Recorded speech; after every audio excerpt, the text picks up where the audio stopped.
નમસ્કાર દર્શક મિત્રો, પોલીસ કોન્સ્ટેબલ મોડલ પેપર 6ની અંદર મોસ્ટ આઈએમપી સિલેબસ મુજબના 50 પ્રશ્નો આપણે આ વિડીયોની અંદર જોવાના છીએ. ખાસ જે સિલેબસ મુજબના જે મુદ્દાઓ આપને આપેલા છે એ મુદ્દાઓના આધારે જ આ વિડીયોની અંદર પ્રશ્નો કવર કર્યા છે. તો તમામે તમામ 50 પ્રશ્નો છે એ ખાસ જોઈ લેજો. તો પહેલો પ્રશ્ન છે, કોસી નદી વિશે નીચેના પૈકી ક્યુ અથવા તો કયા વિધાનો સાચા છે? તો એમાં પહેલું આપ્યું છે તે નેપાળ અને ભારતમાંથી વહે છે. પહેલું વિધાન છે એ સાચું છે, કારણ કે કોસી નદી છે એ ભારતમાં વહે છે, સાથે સાથે નેપાળમાં પણ વહે છે. ત્યારબાદ બીજું વિધાન છે, આ નદીને બિહારના દુઃખ તરીકે પણ ઓળખવામાં આવે છે. આ નદી છે દર વર્ષે બિહારની અંદર ખૂબ મોટી તારાજીઓ સર્જે છે, એટલા માટે બિહારના દુઃખ તરીકે ઓળખવામાં આવે છે, અથવા તો બિહારના સાપ તરીકે, અથવા તો અભિશાપ તરીકે પણ ઓળખવામાં આવે છે. એટલે બિહારના દુઃખ તરીકે ઓળખવામાં આવે છે. એટલે પહેલું વિધાન એ સાચું છે, બીજું વિધાન પણ સાચું છે. તેની કુલ લંબાઈ 729 કિલોમીટર છે. આ જે કોસી નદી છે એની કુલ લંબાઈ કેટલી છે? 729 કિલોમીટર. જ્યારે ભારતની અંદર એની કુલ લંબાઈ છે 260 કિલોમીટર. ભારતની અંદર કોસી નદીની કુલ લંબાઈ કેટલી છે? 260 કિલોમીટર. એટલે ત્રીજું વિધાન પણ સાચું છે. ચોથું વિધાન આપણે આપ્યું છે, ઋગ્વેદમાં ચિકાર તરીકે ઓળખવામાં આવે છે. આ વિધાન છે એ ખોટું છે. ઋગ્વેદની અંદર ચિકાર નહીં, પરંતુ ઋગ્વેદની અંદર કૌશિક તરીકે ઓળખવામાં આવે છે. કૌશિક તરીકે એમની ઓળખાણ આપવામાં આવે છે. કેમાં? તો કે ઋગ્વેદની અંદર. જ્યારે મહાભારતની અંદર એમની ઓળખાણ આપવામાં આવી છે કૌશિકા. કૌશિકાના નામથી મહાભારતની અંદર કૌશિકા નહીં, પરંતુ કૌશિકી મહાભારતની અંદર એમને ઉલ્લેખ થયેલો છે. એટલે ચોથું વિધાન છે એ ખોટું છે. પહેલું, બીજું અને ત્રીજું. જવાબ આવશે બી.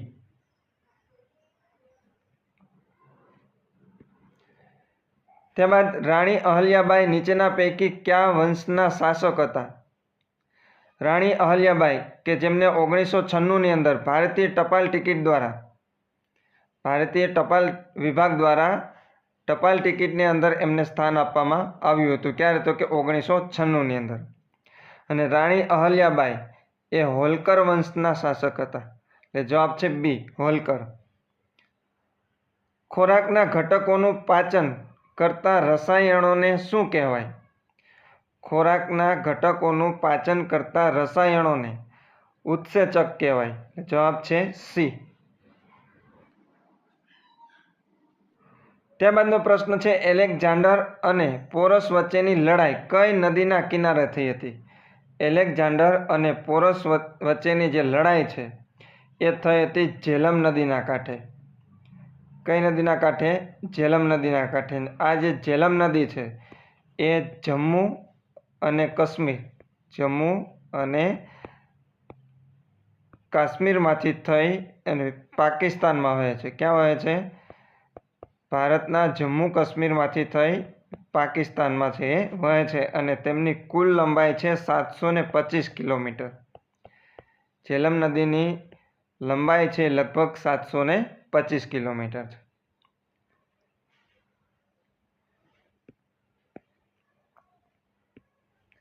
ત્યારબાદ નીચે આપેલી નદીઓને તેની લંબાઈના આધારે ચડતા ક્રમમાં ગોઠવો. પ્રથમ છે કૃષ્ણા નદી, તાપી નદી, ગોદાવરી નદી, કાવેરી નદી અને નર્મદા નદી.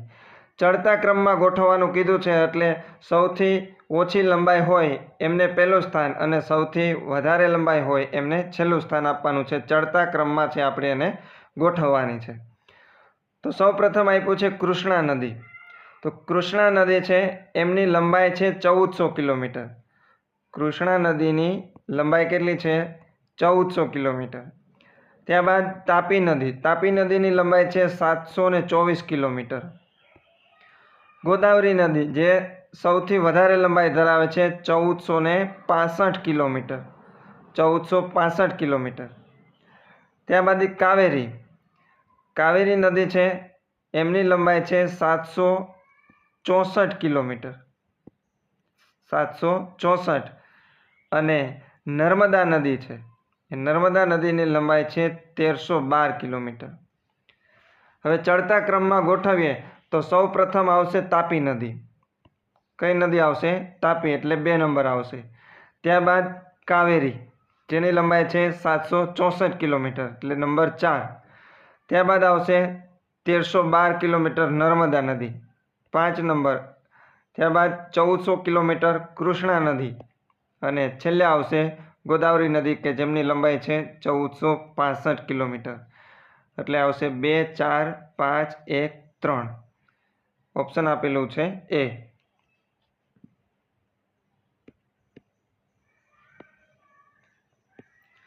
ગ્રામ પંચાયત માટે અનામત બેઠકોની ફાળવણી કોણ કરે છે? ગ્રામ પંચાયત માટે અનામત બેઠકોની ફાળવણી કરવામાં આવે છે વિકાસ કમિશનર દ્વારા. વિકાસ કમિશનર કે જે ગ્રામ પંચાયતની અંદર અનામત બેઠકો હોય એ અનામત બેઠકોની ફાળવણીનું કાર્ય છે વિકાસ કમિશનર કરતા હોય છે.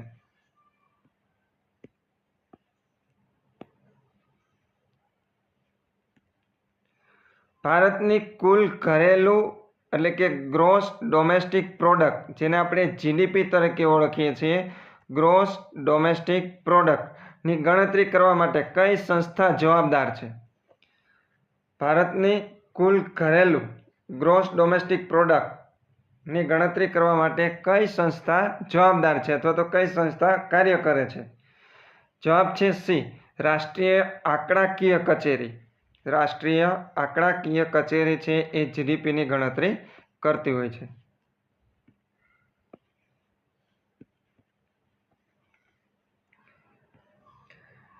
ત્યારબાદનો પ્રશ્ન છે રાજ્ય પુનઃગઠન આયોગમાં નીચેના પૈકી કયા સભ્યો હતા? એમાં આપણે 4 ઓપ્શન આપેલા છે: ફઝલ અલી, પંડિત હૃદયનાથ કુંજરુ, કે.એમ. પાનીકર અને સરદાર વલ્લભભાઈ પટેલ. રાજ્ય પુનઃગઠન આયોગ સૌ પ્રથમ જ્યારે રાજ્યોની રચના થઈ ત્યારે ABCD આધારિત થઈ હતી. જ્યારે રાજ્યોનું પુનઃગઠન કરવાનું થયું ત્યારે રાજ્ય પુનઃગઠન આયોગની રચના થઈ 22 ડિસેમ્બર 1953ના રોજ. અને આ રાજ્ય પુનઃગઠન આયોગના અધ્યક્ષ હતા સર્વોચ્ચ ન્યાયાલયના પૂર્વ ન્યાયાધીશ ફઝલ અલી. કોણ હતા? ફઝલ અલી, એટલે ફઝલ અલી આવશે. ત્યારબાદ પંડિત હૃદયનાથ કુંજરુ પણ હતા અને કે.એમ. પાનીકર પણ હતા. જ્યારે સરદાર વલ્લભભાઈ પટેલ આવશે નહીં, કારણ કે સરદાર વલ્લભભાઈ પટેલનું નિધન તો 15 ડિસેમ્બર 1950ના રોજ થયું હતું. જ્યારે રાજ્ય પુનઃગઠન આયોગ એમની રચના થઈ હતી 22 ડિસેમ્બર 1953ના રોજ. એટલે કયા કયા સભ્યો હતા? ફઝલ અલી, પંડિત હૃદયનાથ કુંજરુ અને કે.એમ. પાનીકર. એટલે જવાબ આવશે સી, 1, 2 અને 3.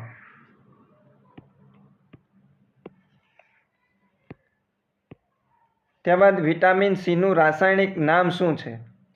જુદા જુદા જે વિટામિન છે A, B, C, D, E, K, આવી રીતના જે જુદા જુદા વિટામિન છે એમના રાસાયણિક નામો પણ છે.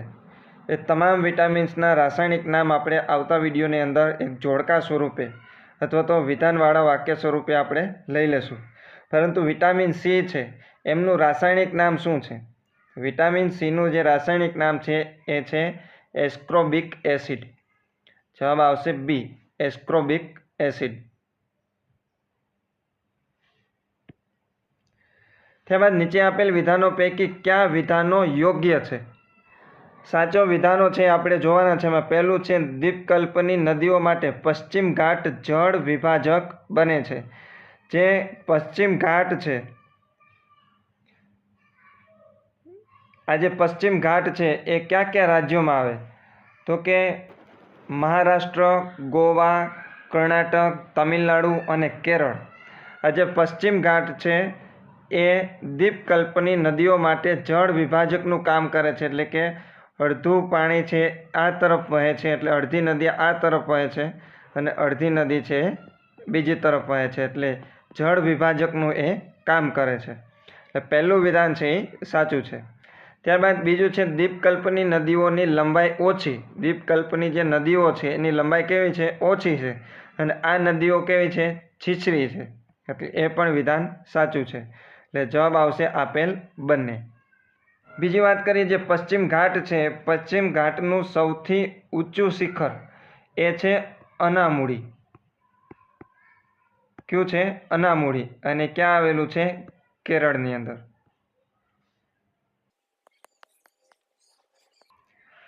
નીચેના વાક્યો ચકાસો.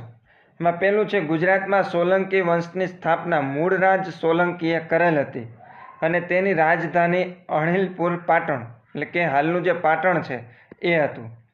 જ્યારે ગુજરાતની અંદર સોલંકી વંશની સ્થાપના થઈ મૂળરાજ સોલંકી દ્વારા, ત્યારે એમની રાજધાની કઈ હતી? તો કે અણહિલપુર, અને જે હાલ કયા નામે ઓળખાય છે? પાટણ. પહેલું વિધાન છે એ સાચું છે. ત્યારબાદ મિનળ દેવી ગુજરાતની પ્રથમ મહિલા શાસક હતી કે તેઓએ માલવ તળાવ અને મુનસર તળાવ છે બંધાવેલા હતા. ગુજરાતની પહેલા મહિલા શાસક કોણ હતી? તો કે મિનળ દેવી, અને એમણે માલવ તળાવ અને મુનસર તળાવ છે બંને બંધાવેલા હતા. ત્રીજું છે, કલિકાલ સર્વજ્ઞ હેમચંદ્રાચાર્યના પ્રભાવ હેઠળ કુમારપાળે તેના રાજ્યમાં બધા જ પ્રકારની જીવ હત્યા પર પ્રતિબંધ મૂક્યો હતો. એટલે એ પણ વિધાન સાચું છે. એટલે જવાબ આવશે આપેલ તમામ. જવાબ આવશે આપેલ તમામ.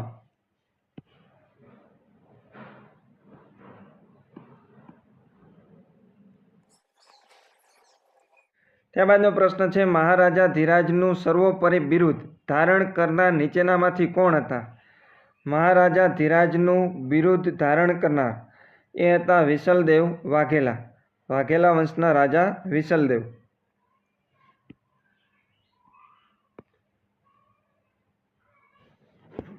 ત્યારબાદનો પ્રશ્ન છે, નીચે આપેલ બંધારણનો ભાગ નંબર અને અનુચ્છેદની કઈ જોડી સાચી છે?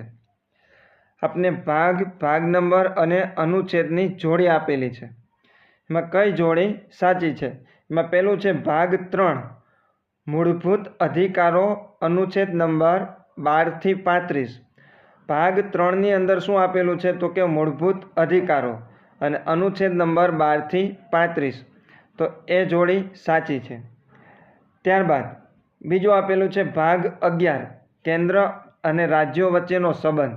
ભાગ 11 ની અંદર શું આપેલું છે? કેન્દ્રો અને રાજ્ય વચ્ચેનો સંબંધ. જે અનુચ્છેદ નંબર છે 245 થી 263.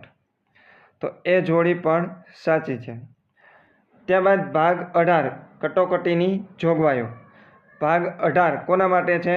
કટોકટીની જોગવાઈઓ માટે. અનુચ્છેદ નંબર 352 થી 360. કટોકટીની જે જોગવાઈઓ છે ભાગ 18 એ કયા અનુચ્છેદમાં આવે છે? તો કે 352 થી 360. અને ચોથું આપ્યું છે ભાગ 15.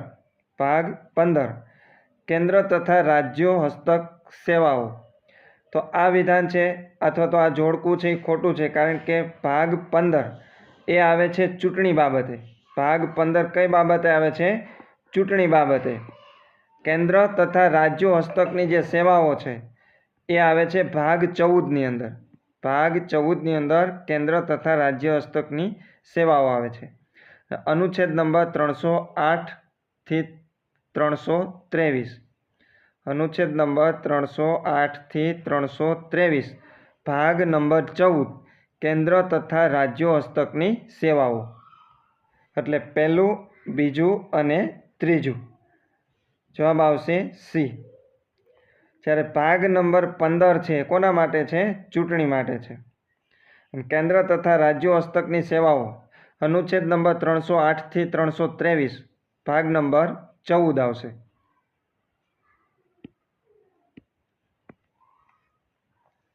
ત્યારબાદ સયુરઘલનો અર્થ શું થાય? સયુરઘલનો અર્થ થાય ભાડા રહિતની જમીન. જવાબ આવશે બી, ભાડા રહિતની જમીન.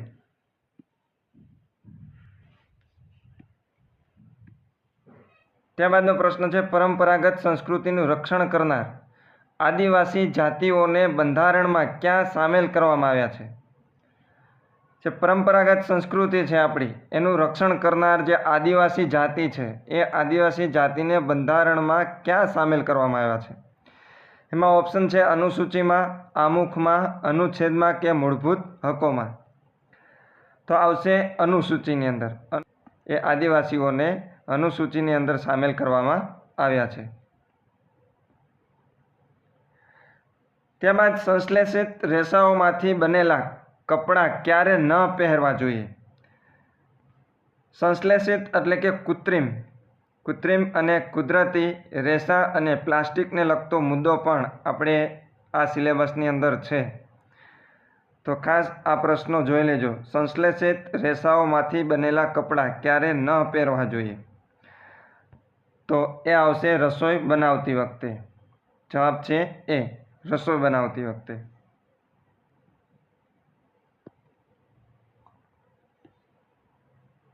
કયા પ્રકારનું પ્લાસ્ટિક નોનસ્ટિક કુકવેરની બનાવટમાં વપરાય છે. જવાબ છે એ, ટેફલોન. ટેફલોન પ્રકારનું જે પ્લાસ્ટિક હોય છે એ નોનસ્ટિક કુકવેરની આઇટમો બનાવવા માટે વપરાતું હોય છે. જવાબ આવશે એ, ટેફલોન. નીચેનામાંથી કયો જૈવ અવિઘટીય પદાર્થ છે. ઓપ્શન છે લાકડું, કાગળ, ઊનના કપડાં કે પ્લાસ્ટિકની થેલીઓ. તો જૈવ અવિઘટીય પદાર્થમાં આવશે પ્લાસ્ટિકની થેલીઓ.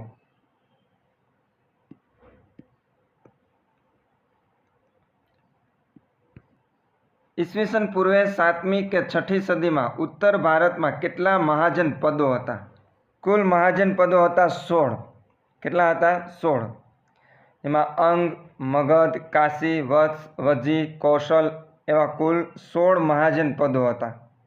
એમાં ખાસ કરીને મહત્ત્વના જે મહાજન પદો હતા એમાંના મગધ, વજી અને પંચાલ અને ગંધાર આ જે મહત્ત્વના મહાજન પદો કે જેમના વિશે પ્રશ્નો પરીક્ષાની અંદર પૂછાઈ શકે. આગળના વિડીયોની અંદર આપણે જે 16 મહાજન પદો છે એ પદોને લગતા પ્રશ્નો આપણે જોડકા સ્વરૂપે અથવા તો વિધાનવાળા સ્વરૂપે આપણે લઈ લઈશું. તો ઈસવીસન પૂર્વે 7મી કે 6ઠી સદીમાં ઉત્તર ભારતમાં કુલ કેટલા મહાજન પદો હતા? 16 મહાજન પદો હતા. ગણ રાજ્ય સમયમાં ચિત્રાંકન કરેલા વાસણને શું કહેવાતું? ગણ રાજ્ય જે સમય હતો, ગણ રાજ્ય સમયની અંદર જે ચિત્રાંકન કરેલા જે વાસણો હોય એને કહેવામાં આવતું ચિત્રિત ઘૂસર પાત્ર. જવાબ આવશે બી, ચિત્રિત ઘૂસર પાત્ર.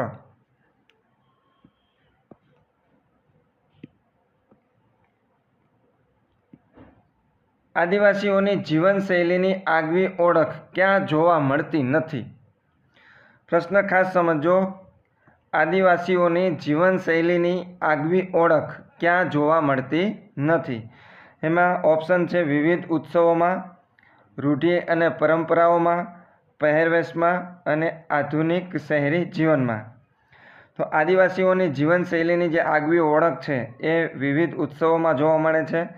એમની રૂઢિ પરંપરાઓ પણ અલગ હોય છે એટલે એમાં પણ જોવા મળે છે. એમનો પહેરવેશ પણ અલગ હોય છે એટલે એમાં પણ આદિવાસીઓની જીવનશૈલી જોવા મળે છે. જ્યારે આધુનિક શહેરીકરણમાં હજી એ લોકો માનતા નથી એટલે એમાં હજી પ્રવેશ્યા નથી. એટલે જવાબ આવશે ડી, આધુનિક શહેરી જીવનમાં.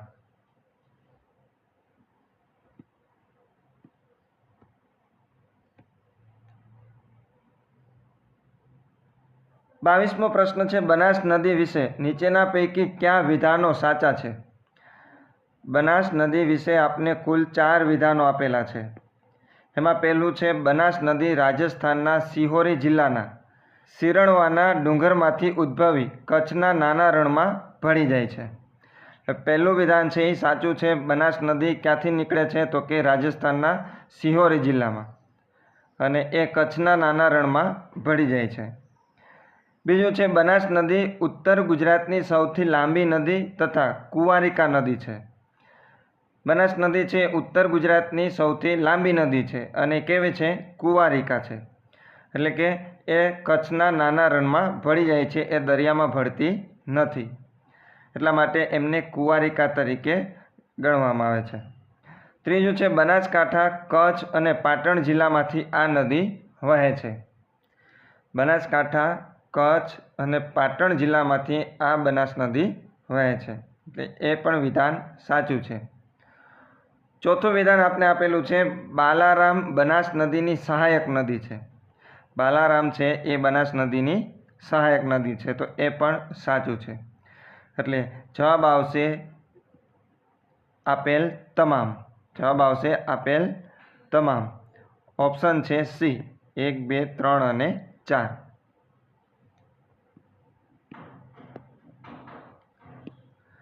અરવલ્લી શ્રેણીનું સૌથી ઊંચું શિખર કયું છે?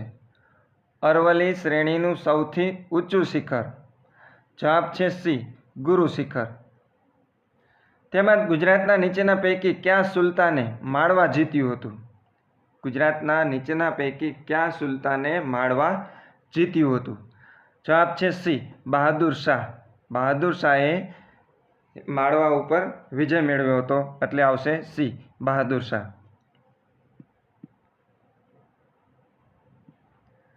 નાગાર્જુન સાગર ડેમ કઈ નદી પર આવેલ છે? નાગાર્જુન સાગર ડેમ કઈ નદી ઉપર આવેલ છે? કૃષ્ણા નદી ઉપર. જવાબ છે બી કૃષ્ણા નદી. કૃષ્ણા નદી ઉપર નાગાર્જુન સાગર ડેમ આવેલો છે. કાર્બોદિત, પ્રોટીન અને ચરબીનું પૂર્ણ પાચન માટેનું સ્થાન કયું છે? કાર્બોદિત, પ્રોટીન અને ચરબીનું પૂર્ણ પાચન માટેનું સ્થાન છે નાનું આંતરડું. જવાબ આવશે એ નાનું આંતરડું.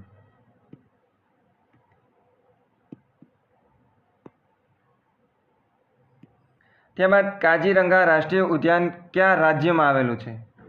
કાજીરંગા રાષ્ટ્રીય ઉદ્યાન આવેલું છે અસમમાં. જવાબ છે બી અસમ રાજ્યની અંદર કાજીરંગા રાષ્ટ્રીય ઉદ્યાન આવેલું છે.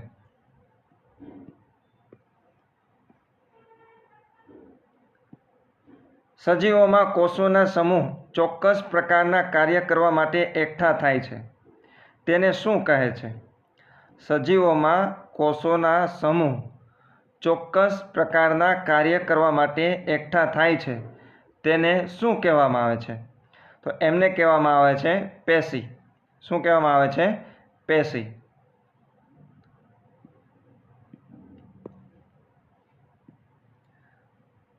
પંચાયતના ત્રણેય સ્તરે ન્યાય સમિતિને ફરજિયાત કરવાની ભલામણ કઈ સમિતિએ કરી હતી? પંચાયતના ત્રણેય સ્તરે ગ્રામ પંચાયત, તાલુકા પંચાયત અને જિલ્લા પંચાયત. આ પંચાયતના ત્રણેય સ્તરે ન્યાય સમિતિને ફરજિયાત એટલે કે ન્યાય સમિતિની ફરજિયાત રચના કરવી પડશે એવી ભલામણ કઈ સમિતિએ કરી હતી? તો જવાબ છે એ ઝીણાભાઈ દરજી સમિતિએ. ત્યારબાદ કયા કવિએ કહ્યું હતું કે મનુષ્યો ઉત્સવ પ્રેમી છે? મનુષ્યો ઉત્સવ પ્રેમી છે એવું કયા કવિએ કહ્યું હતું? જવાબ છે કવિ કાલિદાસ. કવિ કાલિદાસ દ્વારા એવું કહેવામાં આવ્યું હતું કે મનુષ્યો ઉત્સવ પ્રેમી છે.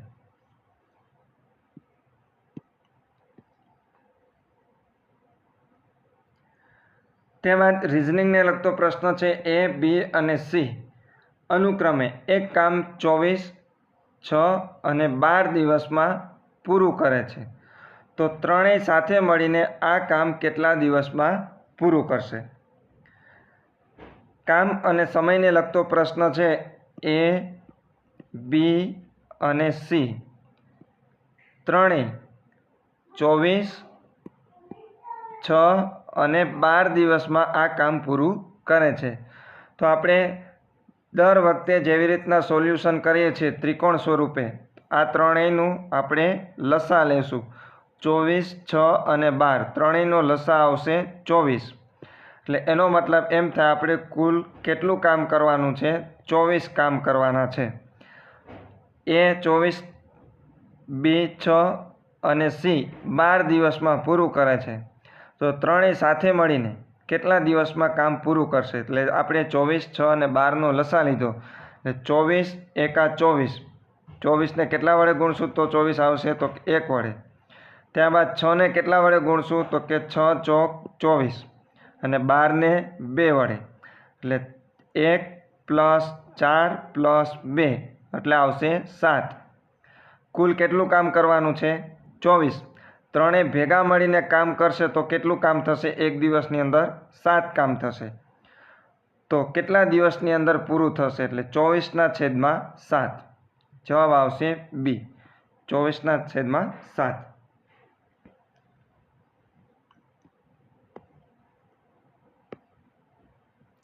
એવો જ એક પ્રશ્ન છે, એ બી કરતાં બમણી ઝડપથી કામ કરે છે. એ નામનો વ્યક્તિ બી નામના વ્યક્તિ કરતાં બમણી ઝડપથી કામ કરે છે. જો બી એકલો આ કામ 12 દિવસમાં કરે તો એ અને બી સાથે મળીને આ કામ કેટલા દિવસમાં પૂરું કરે? અહીંયા ખાસ પ્રશ્ન સમજો. એ છે એ બી કરતાં બમણું કામ કરે છે. એ છે એ બી કરતાં કેવું કામ કરે છે? બમણું કામ કરે છે. બી એકલો 12 દિવસમાં એ કામ કરી નાખતો હોય તો એ તો બમણું કામ કરે છે, તો અડધા દિવસમાં જ એટલે કે 6 દિવસમાં જ એ કામ પૂરું કરી નાખશે. હવે બંને સાથે મળીને કામ કરે તો આપણે શું કરવાનું? 6 અને 12નો લસા લઈએ તો આવશે 12. 6 અને 12નો લસા કેટલો આવશે? 12. 12 એકુ 12 અને 6 દુ 12. 2 ને 1 કેટલા થશે? 3. આપણે કુલ કેટલું કામ કરવાનું છે? 12 કામ કરવાના છે. તો એ અને બી સાથે મળીને એક દિવસમાં કેટલું કામ કરશે? 3. તો 12 કામ કરવાનું છે, એક દિવસમાં 3 કામ થાય તો 12 ભાગ્યા 3 કરશું એટલે આવશે 4. બંને સાથે મળીને કામ કરશે તો 4 દિવસની અંદર એ કામ પૂરું થઈ જશે.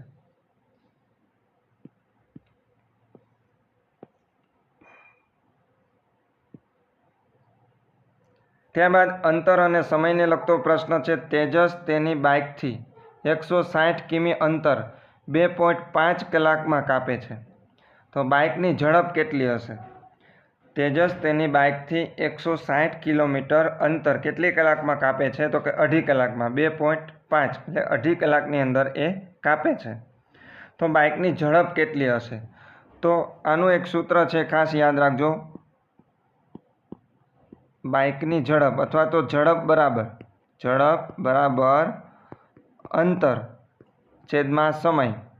અંતર છેદમાં સમય. હવે અંતર કેટલું આપ્યું છે? તો કે 160. સમય છે 2.5 એટલે કે 2.5 કલાક. 2.5 2.5 કલાક છે. હવે 160 હવે 2.5 છે, પોઈન્ટ કાઢવા હોય તો અહીંયા 25 લખી શકાય, પણ એ ઉપર આપણે 10થી ગુણવા પડે, કારણ કે આપણે 2.5 છે એના પોઈન્ટ કાઢી અને 25 લખીએ છીએ. તો ઉપર કેટલાથી ગુણવા પડે? 10થી ગુણવા પડે. હવે 160 ગુણ્યા 10, 160 ગુણ્યા 10 કરીએ એટલે આવશે 1600. 1600 ભાગ્યા 25, 1600 ભાગ્યા 25, 1600 ભાગ્યા 25 કરશું એટલે આવશે 64. એટલે બી. ત્યારબાદનો પ્રશ્ન છે, તેજસ ટ્રેનથી 70 કિમી પ્રતિ કલાકની ઝડપથી 3.5 કલાક મુસાફરી કરે છે, તો તેણે કેટલું અંતર કાપ્યું હશે? આગળનો જે પ્રશ્ન હતો એમાં આપણે ઝડપ શોધવાની હતી, આમાં અંતર શોધવાનું છે. તો તેજસ 70 કિલોમીટરની પ્રતિ કલાકે 3.5 કલાક મુસાફરી કરે છે, તો અંતર કેટલું હશે? તો અંતર બરાબર ઝડપ ગુણ્યા સમય. ઝડપ ગુણ્યા સમય. તો ઝડપ કેટલી છે? 70 કિલોમીટર પ્રતિ કલાકની ને સમય છે 3.5. એટલે 70 ગુણ્યા 3.5 કરીએ. 70 ગુણ્યા 3.5 એટલે આવશે 245. 7 તેરી 21, 7 તેરી 21 એટલે 210 અને 0.5થી કરીએ 70 એટલે આવશે 35. 210 પ્લસ 35 એટલે આવશે 245. જવાબ છે બી.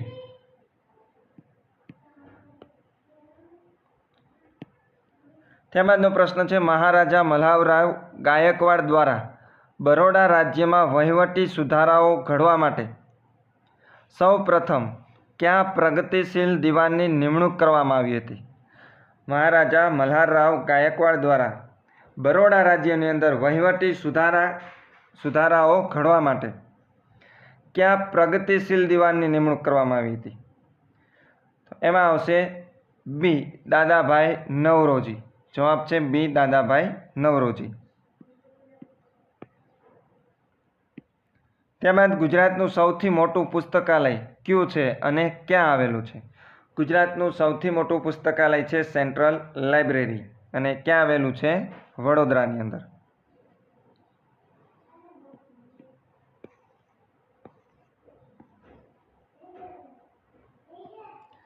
37મો પ્રશ્ન છે, એક વસ્તુને 840માં વેચતા 30% ખોટ થાય છે, તો 30% નફો માટે તે વસ્તુને કેટલા રૂપિયામાં વેચવી પડે? હવે એક વસ્તુ છે જે 840માં વેચવામાં આવે છે અને 30% ખોટ થાય છે, તો એનો એ મતલબ એમ થાય કે એમની જે મૂળ કિંમત છે એના 70%માં વેચવામાં આવે છે. એમની જે મૂળ કિંમત છે એના કેટલા ટકાએ વેચે છે? 70%. તો 70% વેચાણ કરતાં કેટલા રૂપિયાનું વેચાણ થાય છે? 840 રૂપિયામાં. હવે 30% નફો જોતો હોય તો 130% વેચવું પડે. 70% 840 તો 130% કેટલું? ત્રિરાશિ મૂકીએ તો 130 ગુણ્યા 840 છેદમાં 70, એટલે 0 0 અહીંયા ઉડી જશે. ત્યારબાદ 12 + 84, 12 + 84. હવે ત્યાં 130 ગુણ્યા 12, 130 ગુણ્યા 12, 130 ગુણ્યા 12 કરશું એટલે 0, 3 × 1 3, 1 × 1. ત્યારબાદ 0, 2 3 6 અને 2 × 2 આવશે 1560. 1560 જવાબ છે બી.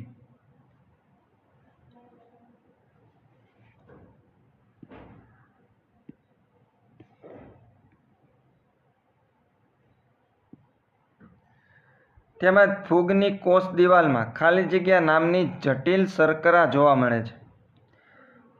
ફૂગની કોષ દિવાલની અંદર કયા નામની જટિલ શર્કરા જોવા મળે છે? તો એમાં આવશે બી, કાઇટિન. કાઇટિન નામની શર્કરા છે એ જોવા મળે છે. કેમાં? તો કે ફૂગની કોષ દિવાલની અંદર. જવાબ શું આવશે? બી, કાઇટિન.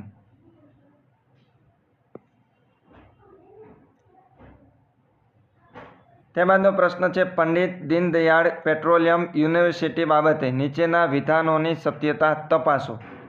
આપણે પંડિત દીનદયાળ પેટ્રોલિયમ યુનિવર્સિટી આપેલી છે અને એમના જુદા જુદા 3 વિધાન છે. એમાં પહેલું છે નામ બદલી નવું નામ પંડિત દીનદયાળ એનર્જી યુનિવર્સિટી રાખવામાં આવ્યું છે. એટલે પહેલું વિધાન છે એ સાચું છે. જૂનું નામ છે પંડિત દીનદયાળ પેટ્રોલિયમ યુનિવર્સિટી અને એમનું નામ બદલી અને શું રાખવામાં આવ્યું છે? Pandit Deendayal energy university.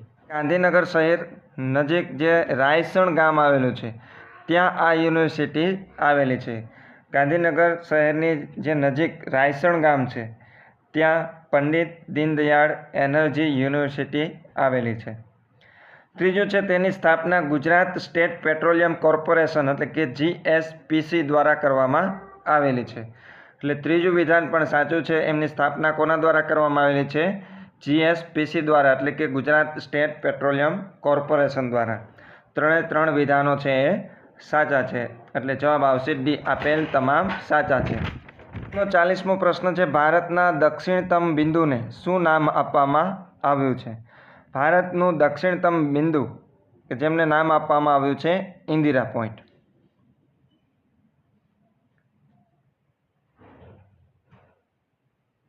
આગળનો પ્રશ્ન છે, કયા રાજ્યમાં તાંબાનો મોટો ભંડાર આવેલો છે? કયા રાજ્યની અંદર તાંબાનો મોટો ભંડાર આવેલો છે? ઓપ્શન છે ઝારખંડ, ગુજરાત, રાજસ્થાન કે છત્તીસગઢ.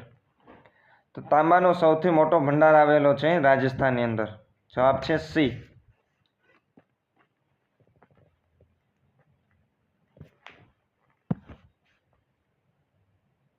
કામણગારી ચિત્રો વિશે નીચેના પૈકી કયું અથવા તો કયા વિધાનો સત્ય છે? કામણગારી ચિત્રો વિશે આપણે જુદા જુદા વિધાનો આપેલા છે. એમાં પહેલું છે, કામણગારી કળા એ 18મી સદીમાં ઉદ્ભવેલી ઉત્તર કચ્છના કામણગાર નામના મુસ્લિમ સમુદાય દ્વારા વિકસાવવામાં આવી હતી. પહેલું વિધાન છે એ સાચું છે, કેમ કે કામણગારી કળા છે એ 18મી સદીની અંદર ઉદ્ભવેલી હતી અને ક્યાંની છે? મુખ્ય તો કે કચ્છની. કચ્છના જે કામણગાર નામના જે મુસ્લિમ સમુદાય છે એમના દ્વારા વિકસાવવામાં આવી હતી. એટલે પહેલું વિધાન છે એ સાચું છે. બીજું છે કામણગાર બે પ્રકારના હતા. એક કડિયા સાથે દિવાલો પર ચિત્રકળા કરતા, જ્યારે બીજો વર્ગ છે એ શાસક વર્ગ માટે કાગળ ઉપર ચિત્રકળા કરતો. કામણગારના બે પ્રકાર હતા. એમાં એક છે એ કડિયા સાથે રહી અને દિવાલો ઉપર ચિત્ર કરતા, જ્યારે બીજો વર્ગ છે એ શાસક વર્ગ હોય એમના માટે કાગળ ઉપર ચિત્રકળા છે એ કરતા હતા. એટલે બીજું વિધાન પણ સાચું છે. ત્રીજું વિધાન છે આઈના મહેલના ચિત્રો એ આ કળાનું શ્રેષ્ઠ ઉદાહરણ છે. તો આઈના મહેલ જે આવેલો છે એ આઈના મહેલની જે ભીંત ચિત્રો છે એ ચિત્રો ઉપર પણ આનું છે એ કામ કરવામાં આવેલું છે. એટલે એ વિધાન પણ સાચું છે. એટલે આઈના મહેલના ચિત્રો એ આ જ કળાનું એક શ્રેષ્ઠ ઉદાહરણ છે. જવાબ છે એ. પહેલું, બીજું અને ત્રીજું ત્રણેય વિધાન સાચા છે. 43મો પ્રશ્ન છે થિયોસોફિકલ સોસાયટીનું મુખ્ય મથક ક્યાં આવેલું છે? ખાસ વાત કરીએ થિયોસોફિકલ સોસાયટી કે જેમની સ્થાપના થઈ હતી 17 નવેમ્બર 1875ની અંદર. થિયોસોફિકલ સોસાયટીની સ્થાપના થઈ હતી 17 નવેમ્બર 1875ની અંદર અમેરિકાના ન્યૂયોર્ક ખાતે. અને એમનું મુખ્ય મથક પણ ન્યૂયોર્ક ખાતે જ હતું. ત્યારબાદ 1879ની અંદર ભારતના મુંબઈ શહેરની અંદર લેવામાં આવ્યું અને હાલ 1882થી હાલ ચેન્નઈના અડિયાર ખાતે છે. ક્યાં છે? તો કે ચેન્નઈના અડિયાર ખાતે. એટલે જવાબ આવશે એ. થિયોસોફિકલ સોસાયટીનું મુખ્ય મથક હાલ ક્યાં આવેલું છે? અડિયારમાં. ક્યાંનું? તો કે ચેન્નઈનું અડિયાર. અને આ થિયોસોફિકલ સોસાયટીની સ્થાપના ક્યાં થઈ હતી? તો કે ન્યૂયોર્કમાં 17 નવેમ્બર 1875માં ન્યૂયોર્ક ખાતે થઈ હતી. ત્યારબાદ 1879માં મુંબઈ એમનું વડું મથક લેવામાં આવ્યું અને ત્યારબાદ 1882માં ચેન્નઈના અડિયાર ખાતે. 44મો પ્રશ્ન છે જો એવો પ્રશ્ન ઉદ્ભવે કે વિધેયક નાણાકીય વિધેયક છે કે કેમ, તો આ પ્રશ્ન કોણ સુનિશ્ચિત કરશે? કોઈ એવો પ્રશ્ન ઉપસ્થિત થાય કે આ બિલ નાણાકીય બિલ છે કે નહીં, તો કોણ નક્કી કરશે? પ્રશ્ન કોણ નક્કી કરશે કે આ બિલ છે અથવા તો આ વિધેયક છે એ નાણાકીય છે કે નહીં? જવાબ છે બી.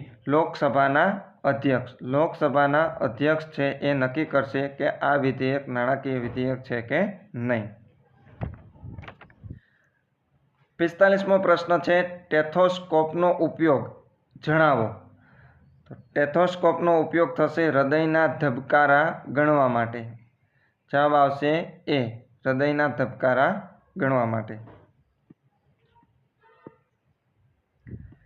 46મો પ્રશ્ન છે ઉપગુપ્ત નામના બૌદ્ધ સાધુના ઉપદેશથી બૌદ્ધ ધર્મ અંગીકાર કરનાર કોણ હતા? ઉપગુપ્તના બૌદ્ધ સાધુના ઉપદેશથી બૌદ્ધ ધર્મ અંગીકાર કરનાર હતા સમ્રાટ અશોક. ગુપ્ત વંશના રાજા સમ્રાટ અશોક. જવાબ છે સી. સંસ્કૃત સાહિત્યમાં અભિજ્ઞાન શાકુંતલમ નામની જગવિખ્યાત નાટ્યકૃતિના રચયિતા કોણ છે? સંસ્કૃત સાહિત્યની અંદર જે અભિજ્ઞાન શાકુંતલમ નામની જે જગવિખ્યાત નાટ્યકૃતિ છે એમના રચયિતા એ છે મહાકવિ કાલિદાસ. જવાબ છે બી. મહાકવિ કાલિદાસ. નીચેનામાંથી વેદનો શાબ્દિક અર્થ કયો છે? તો વેદનો શાબ્દિક અર્થ થાય છે જ્ઞાન. વેદનો અર્થ શું થાય છે? જ્ઞાન.